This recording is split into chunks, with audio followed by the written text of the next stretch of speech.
আগে আপনারা এই ভিডিওটা মনোযোগ সহকারে দেখেন, তারপর আমি কিছু কথা বলতেছি।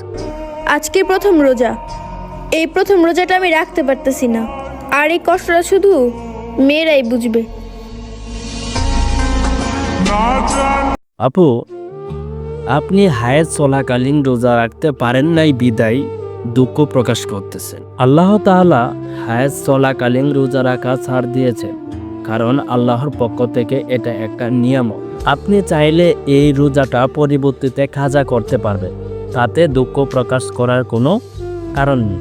আপু, রোজা রাখা হচ্ছে একটি ফরজ, কিন্তু পর্দা করাও ফরজ। আপনি বেপর্দায় হয়ে ভিডিও আপলোড করতেছেন ছেলেদের ড্রেস পরে, তাতে আপনি লজ্জিত হচ্ছেন না বা আপনি দুঃখ প্রকাশ করতেছেন না? আপনার ড্রেস আপ দেখে মনে হয় না যে আপনি নামাজ পড়েন, কারণ নামাজি ব্যক্তি কখনো এরকম ছেলেদের পোশাক, এরকম ড্রেস আপ পরে ভিডিও আপলোড করতে পারেন। আপনি কি বোঝাতে চাইতেছেন? আপনি কি ইসলামের প্রতি এতটাই আসক্ত হয়ে পড়ছেন?